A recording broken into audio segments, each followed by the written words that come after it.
Hello and welcome to Waiver Wire Week 2.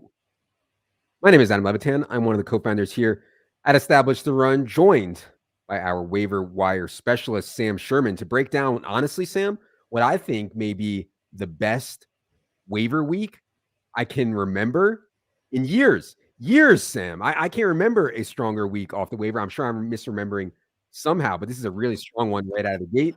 How's it going today, buddy? I'm doing great. Yeah, I agree with you. I mean, it feels like week one last year, at least the past couple of years, there haven't been any sort of surprising takeovers of backfields. I mean, like for instance, this week one, Tajay Spears outsnapped Derrick Henry, and he's like 10th on my list of best waiver ads. Like there's so many guys. It's a pretty deep week. So it's definitely an interesting one to talk through. I think even in shallow home leagues, even in deeper leagues, you'll have plenty of options available on the wire this week. So should be fun to talk through. Yeah. And I want to be clear that the hard part of doing waiver wire content is that everybody has different league sizes. Everybody has different league settings. Everybody has different size benches. Everybody has different team needs. We're going to do our best to talk situationally through all the situations here and then get to some of your specific questions at the end. If you are a subscriber to the in-season product, and by the way, let me put this fancy promo up here. If you're a subscriber to the in-season product, Sam is in Discord answering questions, did a 30-minute Q&A today to try to help as many people as possible with their waiver decisions. Also, if you subscribe to In Season, you do get access to all of our projections, top plays, shows, etc., etc. Be sure to check that out right up here on the subscribe page. All right. Even at the top, there is not, I don't think, a clear-cut answer at number one. Kenny Gainwell took control of the backfield in week one. Kieran Williams was well ahead of Cam Akers in week one. Tyler Algier actually outsnapped Bijan Robinson and was the goal line back was Tyler Algier. Puka Nacua did his best Cooper Kupp impression. And so those four are the four we consider to be in the top tier for ads this week. Separating them, I think, is a different conversation, though, Sam. Why don't we just start with the three running backs here? How would you rank the three running backs in tier one? You have a team, you need a running back. Which one out of Gainwell, Kieran, and Algier do you prefer right now? Yeah, so I'm about to go against what I wrote in the article. I spent more time thinking about this today. Originally, I had Kenneth Gainwell ranked first overall amongst this grouping. I'm actually flipping that, and I'm going with Kieran Williams as my preferred target amongst this group. His role was actually slightly better than Gainwell's. They both saw sort of like 60-ish% of snaps, high percentage of the team carries. But Kyron's snap and route percentages were actually slightly better than Gainwell's. I also view this Rams team as having more potential to have a lot of fantasy points to the running back position. I know last year that didn't really come to fruition. It actually hasn't been great the past couple of years for Rams running backs, but we have seen the Todd Gurley season under Sean McVay. It's not like it's unprecedented. Whereas this Eagles team, man, even when they're firing in all cylinders like last year, there's not a ton of running back points to go around. I know Miles Sanders had a good season last year. It was not an elite season. I do expect DeAndre Swift, Rashad Penny to immediately, at some point, get chances to mix in. So I would go Kyron Williams over to Gainwell, and then I think I'd have Algier ranked third amongst that grouping. But that said, I think it's very close amongst these three running backs. That is my personal ranking, but I don't think you're crazy if you want to sort of switch that around. They're all in the same tier for me. So the big thing for me with the Rams was not only did Kieran Williams play ahead of Cam Akers when the game was close, it was Cam Akers getting up a lot of garbage time and running the clock out. Kieran Williams ran 30 routes. Cam Akers ran 4. Matthew Stafford is an excellent thrower of the football to the running back position also. So I think it's really close between Kieran and Gainwell here. I think there's still some shiftability in Gainwell's role. In other words, if they think that this week it's better to pound the ball between the tackles with Rashad Penny, it would not shock me if Rashad Penny was active on Thursday, especially with Gainwell nursing some kind of rib injury. So I think it's super, super close between those guys. I have a bias towards Gainwell from the preseason. Obviously, I would probably lean that way, but I would not kill anyone for going Kieran over Gainwell whatsoever. The Algier thing is like, if this team is going to give the ball, have 40 running back touches a week, then yes, Tyler Joe is going to be very valuable. I don't think that his path to clean dominating the backfield is anywhere near Gainwell and Kieran, and that's why I would have Algier a little bit lower. But you saw how they used Bijan in week 1. I mean, there were comps between Bijan and Deebo Samuel, and I just talked to Evan about that on the team by team. That'll be up later tonight. But I mean, they're going to use Bijan as a pass catcher, split him out wide some, and Algier looks like the guy they prefer around the goal line, at least right now. So he's a pretty strong add too. I would feel better about starting Gainwell and Kieran though. So that's why I would have it like that. By the way, Sam, I mean, the people are just going nuts. They need their these FAAB projections. FAAB. They want the FAAB. I can't even keep up with all the comments for the FAAB. We have heard the feedback. Sam will be adding FAAB suggestions to the article tonight and going forward. All right. Let's talk about Puka, Sam. I thought there were some interesting things with Puka and Puka's usage. Obviously, Cooper Kupp is on short-term IR. We don't know if he's going to miss games beyond the 4 that he'll definitely miss. What do you think about Puka as an ad right now? Yeah, I think he's pretty clearly the best wide receiver ad of the week. I mean, it's hard to argue with that. 15 targets for a rookie in their first NFL game is just insane. I don't think that's really precedented the last 10 years in the NFL. He did seem to be in the Cooper Kupp role in the Rams offense. They're getting a lot of underneath looks to Puka, really scheming up touches for him in the short area. So yeah, as long as Cooper Kupp is out, I think he's a pretty viable, flex wide receiver 3 starter. That makes him an awesome ad. The reason I personally, in a vacuum, if I have a fairly balanced team at running back and wide receiver, I would be choosing the running backs over Puka, is because I do think Cooper Kupp will return at some point this season. Now, if I'm wrong about that and Kupp doesn't return, or he's out for 12 weeks or something, that could look dumb. But with information we have right now, I do expect Kupp will be back, in sort of the week 4 to week 7 range. At which point, Puka still probably has a role in the offense, but his skill set is sort of duplicative with Cooper Kupp. I wouldn't be surprised if he's forced into more of a part-time role at that point. So that's why, I think these running back roles are slightly more projectable going forward, even though there's uncertainty with them as well. So that's why maybe slightly lower than Puka, slightly lower on Puka than the rest of the market. But again, still the top wide receiver ad for me this week. Yeah, I think that Puka can sustain a role when Cooper Kupp gets back. I would note that Puka played 42 snaps outside, 21 in the slot in this game. We know Cooper Kupp is going to play in the slot. And at some point, you just have to get your best players out there.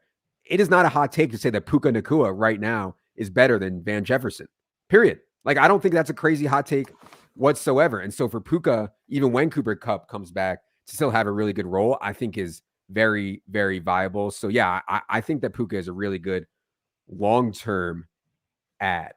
Somebody said drop Drake London for Puka. We're not dropping Drake London, guys. I understand it's frustrating. I have a ton of Drake London. Also, I like Drake London. Also, I don't drop guys who can earn 30% of the targets in a game. I understand it looks really bad right now for Drake London. I'm not dropping Drake London whatsoever.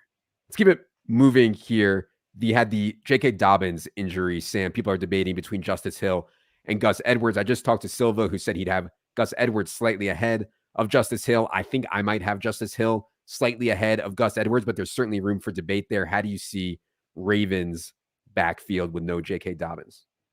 Yeah, certainly room for debate. I agree with that. I lean Hill for 3 reasons. One, week 1 usage did indicate Hill was slightly ahead of Edwards. He outsnapped him 19-15. He outrouted him 7-5. He actually had more goal line opportunities than Edwards, 2-1. So yeah, just looking at week 1 usage, that's a check in Hill's favor. Second, I think his talent profile is more well-rounded than Gus Edwards. Gus Edwards has played, 5 years in the NFL. He's barely caught any passes. And I think in this Todd Monken offense, that's going to be a key piece. They want the running backs to be able to run some routes, catch some balls. So that's the third. That kind of leads into my third reason. I think the fit for Justice Hill in this Todd Monken offense is better for Justice Hill than Gus Edwards. We saw J.K. Dobbins have a huge role and snap share in week 1 before he unfortunately suffered that Achilles injury. I think Justice Hill is closer to J.K. Dobbins than Gus Edwards is in terms of what he can do on the football field. So my projection would be that Hill leads this committee. I do think it'll be a committee, but I expect sort of a 55-45 split in favor of Hill. And if one of them is going to be sort of a league-winning running back off the wire, I think it's more likely that it's Hill than Gus Edwards. But again, some room for debate there for sure. I think the best case for Gus Edwards is that we know he is a good NFL running back. He has been an efficient NFL running back. Justice Hill has done nothing but suck. I mean, I'm not trying to be mean. He has not done hardly anything in the NFL. At least we know Gus Edwards has. So I think there's room for debate there. I might have them in the same tier personally, but yeah, I think I probably slightly prefer Justice Hill there. Jaylen Warren, we know the deal. No surprise in Jaylen Warren's role. I did want to mention the Josh Kelly stuff because Austin Eckler is dealing with an ankle issue and Josh Kelly looked awesome. Now, Vic Fangio had an awesome game plan in that game. They dared the Chargers to run on them, and the Chargers ran all over them and still lost the game. Austin Eckler still had the role at the goal line. Austin Eckler had 3 carries from inside the 5. Josh Kelly 1. That said, I would want to have Josh Kelly on my team for using him in a pinch if I need to, or if Austin Eckler gets hurt. So yeah, I think Josh Kelly is a pretty strong ad as well. How would you compare Kelly and say Tajay Spears here, Sam?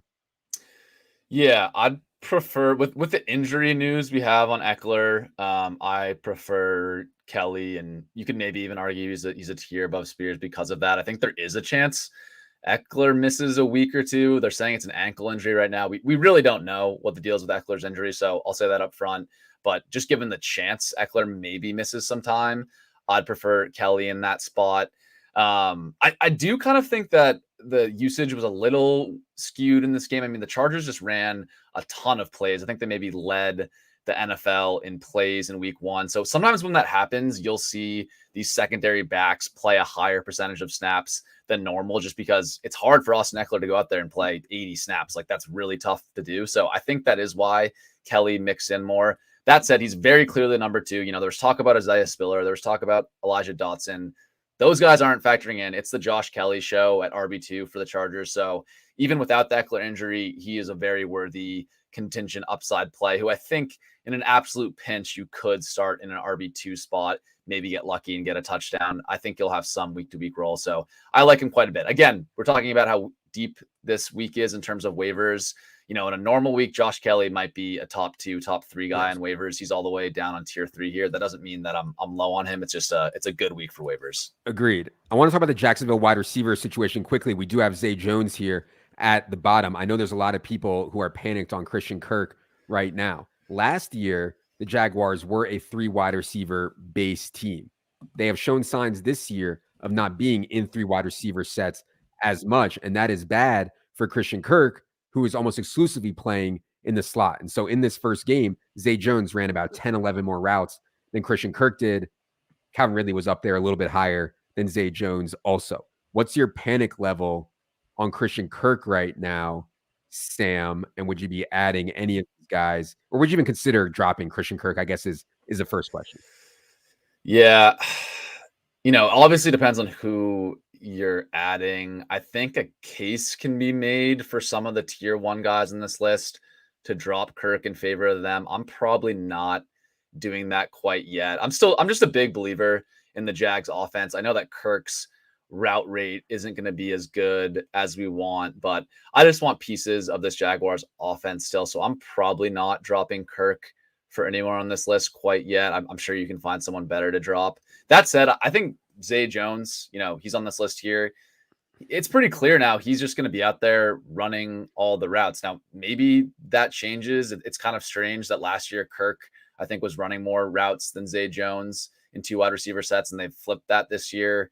That's a little strange to me. Maybe it's not sticky, but, you know, we've seen it in the preseason. We've seen it in week 1 now. Zay Jones is going to be out there more than Christian Kirk is. I think it's fair to say at this point, like in your weekly start sit decisions, that Kirk and Zay Jones are pretty close to a toss up. I might even be a, you know, slightly lean Zay. That said, I think Kirk's full season upside is still higher than Zay Jones. So I don't want to drop him. But yeah, Zay Jones feels like a solid pickup that will really come in handy during the bye weeks and as injuries stack up. I think you can put him in your sort of wide receiver 3 flex spot and have a pretty good chance at getting some catches and a touchdown from Trevor Lawrence. Yeah, the thing I would say is that I am not dropping Christian Kirk. I have Christian Kirk, and I am not dropping him. They have a home game against the Chiefs this week. And if Christian Kirk face plants in a home game against the Chiefs from both a usage and results perspective, I would definitely consider it. Then, for now, no. I want to get to some of these deep league options here. Anyone stick out to you? Sam, the goal down here is for people in deep leagues, for people playing in some high stakes stuff like FFPC, etc. Maybe people are playing in some 16 team leagues, some other guys to consider adding. Anyone on this list you want to highlight here, Sam? Yeah, quickly we'll go through some things. I think if you're a tight end desperate team in some of these deeper leagues, again, some of these deeper leagues are tight end premium. So that's why you see some of these high recommended bid ranges for guys that you might think are irrelevant in most leagues, like Zach Ertz, Durham Smythe, Logan Thomas. In these tight end premium leagues, those guys showed they have clear, starting tight end roles in week 1, earned some targets. I would be pretty happy if I'm desperate for tight end points in one of those tight end premium leagues to grab one of those guys. The other guy I want to mention is Kendrick Bourne. We know Devontae Parker is dealing with a knee injury right now.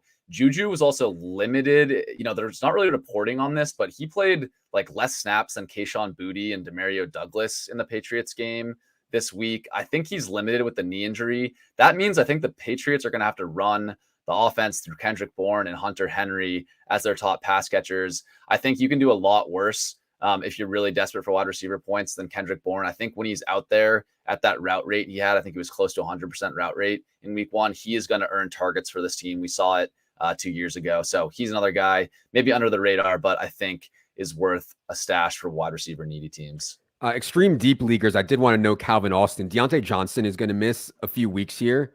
Calvin Austin, sorry. I did not mean to call Calvin Austin Calvin Johnson. Calvin Austin, I think, is going to get the Deontay Johnson role. Allen Robinson stick in the slot. So I just wanted to note that there from an injury standpoint. Other injury note, Greg Dulcich is going to be out a few weeks. I mean, this is Adam Troutman's tight end job right now. I don't think they play the same position, so it's not a huge boost for Adam Troutman, but I did want to put that out there on him. Ozzy notes that Durham Smythe played 100% of the snaps, not a typo. Yes. I don't have a lot of faith in Durham Smythe as a pass catcher, but his role looks awesome for sure. Yeah, he actually ran more routes than Jalen Waddle and Tyreek Hill. Again, not a typo. Don't understand why, but that's something that happened last week. We know Evan Hall is now out with a knee injury for the Colts backfield. I think Zach Moss will probably be back this week. They were brutal running the ball. I think Deion Jackson had 13 carries for 14 yards and lost a fumble or two. I mean, just ridiculous inefficiency from the run game. Any thoughts on Zach Moss here, Sam? Yeah, I think he's fine. I think, you can put him on the list here in tier 4, probably if he's available in your league. Yeah, I expect, last year down the stretch, it was Moss over Deion Jackson. It was a committee, but the Colts did seem to prefer Moss to Jackson when both were healthy last year. I expect that to be the case when Moss is healthy. But again, man, are you starting Zach Moss in your leagues if you're picking him up? I don't think so. I hope you have someone better, unless you're in sort of a 0 RB desperation time already on your teams. But the Colts are going to be so inefficient running the ball. Anthony Richardson's going to vulture goal line touchdowns. They're not going to throw to Zach Moss. I hope you can do better. But yeah, a tier 4 kind of desperation ad, I think it's fine. Okay, let's get to some questions here from the people. Unfortunately, LBJ has Cooper Kupp, Deontay Johnson, and Christian Watson. I mean, this is panic time for LBJ here. I would be blasting on Puka. What do you think about over 50% of your FAAB on Puka in this spot? Yeah, I think over 50% in your specific spot is justified. Again, I'd want to know your league details to exactly tell you what to do, but that seems totally fine to me. Man, I think when we see something like this in week 1, like you want to react quickly. This is probably going to be the best waiver wire week of the season. Like I can say that pretty confidently. So I am one who likes to spend aggressively early, get that waiver wire target that's going to help your team all season. Puka seems like a very high odds guy of doing that over the season. Yeah, if you need a wide receiver starter right now, I am fine with over 50%. I'm blasting on Puka. Alberto says, what about Kareem Hunt and Lenny? Any interest from Ravens? So Ravens claim they're not going to add anyone. They are, I mean, once they get a look at Melvin Gordon, though, maybe they'll change their mind. But right now, it's Justice Hill, Gus Edwards, and Melvin Gordon. They have Keaton Mitchell on IR return. He'll be eligible to come back week 5. I have not heard anything on Kareem Hunt or Leonard Fournette.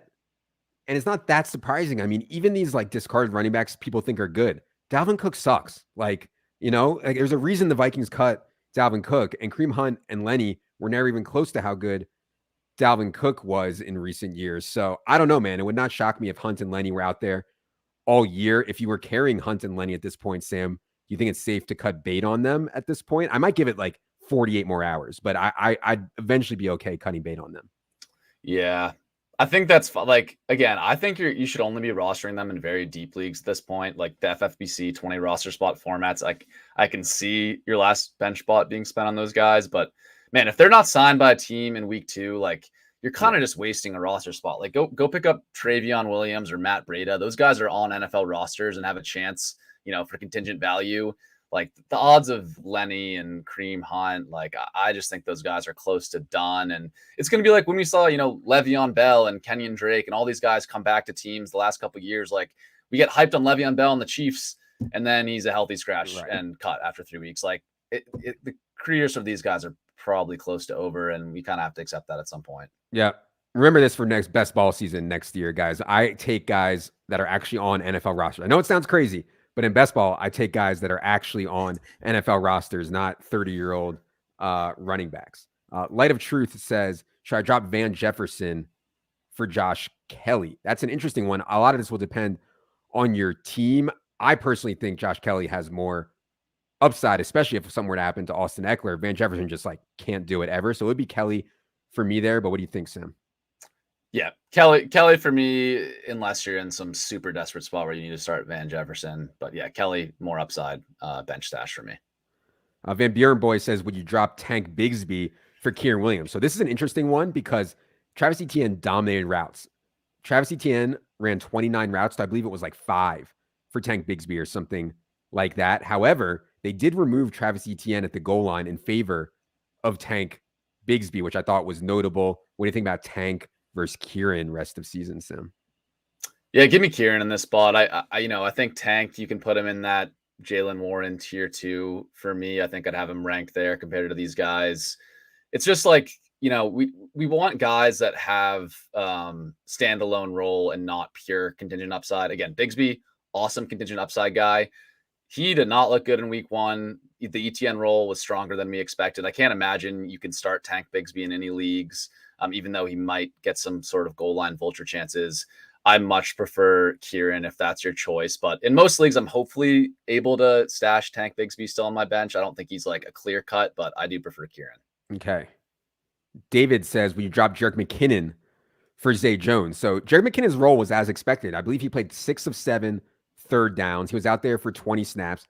He just didn't have a real role somehow, even though Travis Kelce was out. I would like to have both of these guys, but straight up, what do you think about McKinnon versus Zay Jones? I'm going Zay Jones there. Yeah, I do kind of expect that like the CEH stuff will get phased out and it'll go more to what we saw last year, where it was just the Pacheco and McKinnon show. That said, starting wide receiver and 2 wide receiver sets on the Jaguars, give me him over part of a 3-man running back committee on the Chiefs. Shirley asks, would you drop Tyler Higbee for any of the following tight ends? Laporta, Musgrave, Ertz, Hurst, Henry, or Chigakwankwo? While Cooper Kupp is on IR, I do not think I am dropping Tyler Higbee for any of these guys. That said, man, the role for Hunter Henry looks awesome. Chig was out there more than we thought that he would be and was really close to having a massive long touchdown. Musgrave was reasonably productive. He could have had a much, much, much bigger game. So I get the temptation here. I think I'm sticking Higbee. Sam, any thoughts on Higbee versus these tight ends? Yeah, that's tough. I'll maybe give the cop-out answer where I think Higbee is probably projecting better than those guys on a week-to-week basis, especially Chig, Hurst, Musgrave. I think Higbee will project better. If you're looking for like an upside play, like say you have, a stud tight end that you're starting over Higbee anyways, I kind of prefer the upside of someone like Musgrave or Laporta. But yeah, I think I'm probably still sticking with Higbee. I think he'll have better games. His role was still very strong in week 1, even though the box score didn't fully sort of back him up there. Stan says Roshan Johnson will melt faces. So I have Roshan on a bunch of teams, and I was actually encouraged, even though he did not play with the starters at all. Like in the first half, when the game was actually in play, Roshan did not have a single touch. It was all Deontay Foreman and Khalil Herbert. When it went to garbage time, though, Roshan Johnson looked like a man possessed. He truck sticked guys. He caught a ton of balls, which was really interesting. So yeah, I think Roshan's role will grow. I would want to be stashing Roshan. I understand he can't be a priority target off waivers here because, my God, there's so many other guys with more immediate paths to roles. But yeah, I was encouraged by Roshan Johnson, and like, yeah, he's a pretty good stash in deep leagues, I think. I agree. Yep. For me, it's just the garbage time stuff. I think the sort of snap percentage and route rate stuff that people are citing, make sure you put in the context that the vast majority of that was garbage time for Roshan. But agree with your point still, Adam. I think he's a good stash. While we're on the Bears, Darnell Mooney or Puka have PPR. I always thought Darnell Mooney could play, man. It's just Justin Fields stinks. That's just the bottom line. Like, Justin Fields is not a good NFL quarterback. I do think Darnell Mooney is a good NFL wide receiver, though. But this is an interesting one. Darnell Mooney or Puka rest of season.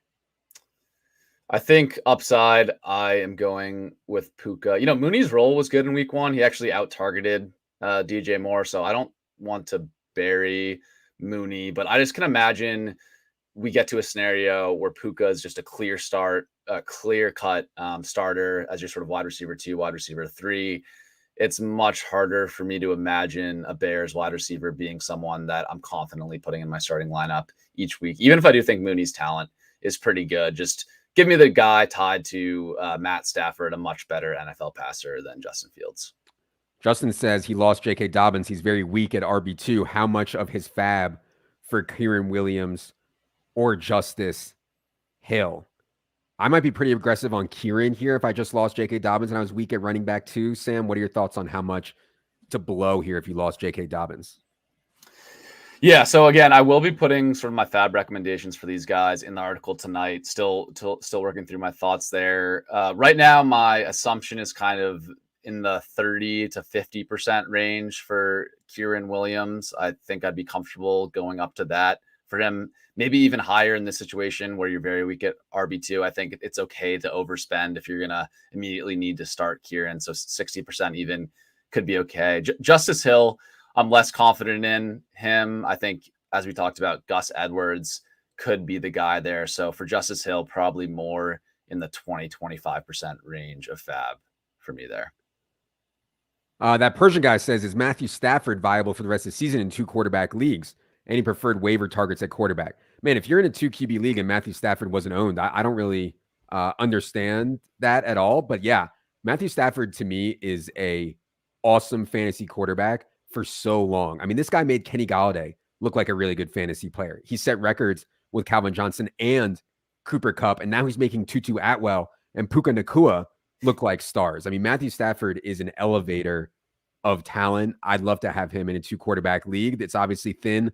He can be hurt at any time. Team could implode at any time. But yeah, it was an awesome start for Matthew Stafford. There's no doubt about that. If Jacoby Myers is available, would he be your number 1 ad here, Sam? Jacoby Myers looked awesome in week 1. Awesome rapport with Jimmy Garoppolo. However, scary concussion for Jacoby Myers. Looked like he got knocked out cold. Expect him to miss some time. What do you think about Jacoby Myers versus Puka and these RBs? Yeah, if he was healthy, he didn't meet my rostership thresholds here, so that's why he's not on the list. But if he's available in your league and he was fully healthy, I would have him ranked above Puka Nacua. I don't know if that's a hot take or not, but we have much more evidence that Jacoby Myers is a good NFL wide receiver. Maybe you could argue that Nacua has the better, like pure, top 5% upside case. But man, I think Jacoby Myers can just ball. He's good at the game. I think he's underrated as an outside wide receiver. I think Matt Harmon's wide receiver charting stuff shows that a lot of people think of him as just a pure sort of slot only guy. He's actually not. He can win in multiple areas. So I'm a big Jacoby Myers guy. Didn't understand his price all season. I would prefer him to Nacua if he's available, but I have to give the caveat of the health, right? Like, Yeah. That's where it's tough. And if you need a guy to start this week, Nacua might be the safer option because we just don't know a lot about Myers' health right now. That's a really tough one to say without knowing Myers' health. Yeah, I'd be shocked if Jacoby's able to play this week, but we'll see. No word yet on that. Yater asks, is Antonio Gibson droppable for Kieran Williams or Josh Kelly? Man, this was a bad a start as you can have for Antonio Gibson. He gets a home run spot home against the Cardinals, comes out and fumbles the football, and Brian Robinson was fine in a win for the Commanders. Coaches do not like, I feel like they don't like Antonio Gibson, period. But they definitely don't like it when he's fumbling. And so, yeah, it's a mess right now for Antonio Gibson. What do you think about him versus these waiver guys, Kieran Williams and Josh Kelly? Yeah, I would have Gibson below all tier 1, tier 2, tier 3 guys on this list. Personally, I prefer Josh Kelly to him. I prefer Tyjae Spears to him. Pretty sure I prefer even Gus Edwards to him at this point. Man, I don't know. I've never understood the Gibson thing. Robinson played clearly ahead of him last year. Now he doesn't even have that third down role locked up. Robinson actually out-routed Antonio Gibson.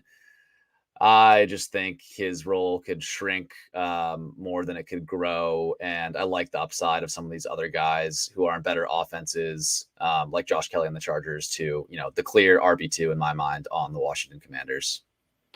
Zach says he assumes Ty Chandler is an easy drop for any of these new running backs. Yeah, I mean, Ty Chandler is the kind of guy that I would be churning through, only contingent upside. Only if Alexander Madison gets hurt will Ty Chandler have value. This is an interesting one. Dalton Kincaid or Hunter Henry. Dalton Kincaid ran a ton of routes last night, I believe around 37 out of 50. His ADOT, though, I think he had 6 air yards in the game. Like his ADOT was like 1 yard or something crazy was Dalton Kincaid's. Now, Jets defense could be the best in the league. Like with all due respect to the Cowboys and the 49ers, Jets defense is awesome. I've loved Hunter Henry all year. And one of the reasons that I wasn't like gung-ho, especially in best ball in this tier, in this range of tight end is like, I can just get 3 tight ends late. I can get Luke Musgrave, Hunter Henry, and someone else late and be fine. Why do I need to burn an 11th or 10th or 12th round pick on Dalton Kincaid? So yeah, I hate to be in this spot, but what do you think about rest of season, Dalton Kincaid or Hunter Henry? I'd still take the upside of Kincaid. I think we kind of know what Hunter Henry is at this point. I think Henry's like a great, probably low end tight end 1, high end tight end 2, but I still want to take the upside bet with Dalton Kincaid. And like you said, we did see the usage we wanted to see in week 1. They ran a ton of this 11.5 personnel, which has both tight ends in the field with Dawson Knox and Dalton Kincaid. So I think, yeah, from a usage perspective, we saw what we wanted to see. Maybe in better game scripts, against worse defenses, we can see the ceiling for Dalton Kincaid shine through. All right, we got time for a few more here. One thing I did want to note on Hunter Henry, though, I mean, Mac Jones had like 50-something dropbacks. I mean, that is not how New England wants to play. They got down 16-0 very early, and the Eagles didn't play well, did not sustain drives, and that led to an incredible amount of dropbacks for Mac Jones, which bloated some stats on guys like Kendrick Bourne and Hunter Henry. I would not expect that going forward, although I do think those guys are both interesting. Yeah, for people like Evan, like T. Higgins and Dallas Goedert are 2 examples of guys here. He says he had T. Higgins and Goddard. Should he go all in for Kieran and Puka? I think we need to understand the difference between stuff like Christian Kirk, which is a concern, usage is bad, and the difference between that and T. Higgins and Goddard, who had awesome usage, just had bad games, is what it is, didn't have good matchups. I'm not panicked at all on T. Higgins or Dallas Goedert. So yeah, if you're worried about that's not one to worry about, I don't think. Yeah. I'm not panicked on those guys either, for sure. What about Quentin Johnston? Drop Quentin Johnston or Rashee Rice for Puka as a 4th wide receiver. This is a keeper league for Mark D. I will say Rashee Rice only ran like 12 routes in that game on Thursday, but he looked like an actual competent NFL wide receiver, whereas the rest of the Chiefs wide receivers did not. What do you think about Quentin Johnston, Rashee Rice, and Puka here, Sim? Oh man, this one's tough with the keeper element because I do think, dropping Quentin Johnston for Puka Nacua could look really dumb in a keeper league next year, given the first round draft capital tied to Justin Herbert. So I think in this situation, I guess if you're desperate for a wide receiver starter, I'd probably drop Quentin Johnson for Puka. I actually think Rashee Rice at this point has more paths to becoming fantasy relevant early on in the season than Quentin Johnson. With Tony and Sky Moore just face planning, I think Quentin Johnson's pretty buried right now for the Chargers. So it doesn't feel great, but if you're desperate for a starter, I'd probably drop Quentin Johnston, but that one is really tough. We didn't mention Zach Charbonnet's situation yet. Mark asked, should he drop Charbonnet for Justice Hill? Now, Charbonnet only played 11 snaps in a game which Seattle was trailing most of the way. That is very concerning to me. DJ Dallas got 11 snaps. Also concerning to me was the Seahawks losing both Charles Cross and Abe Lucas, their 2 tackles, to injury. Also concerning to me was that the Seahawks could do nothing against the Rams defense, which has absolutely no talent or no known talent. So it was not a great start for Zach Charbonnet. The positive I have on Zach Charbonnet is that Kenneth Walker was not very efficient running the ball, and maybe that gives Zach Charbonnet an opening there to steal some away. I think this is an interesting one. Sam, drop Zach Charbonnet for Justice Hill right now.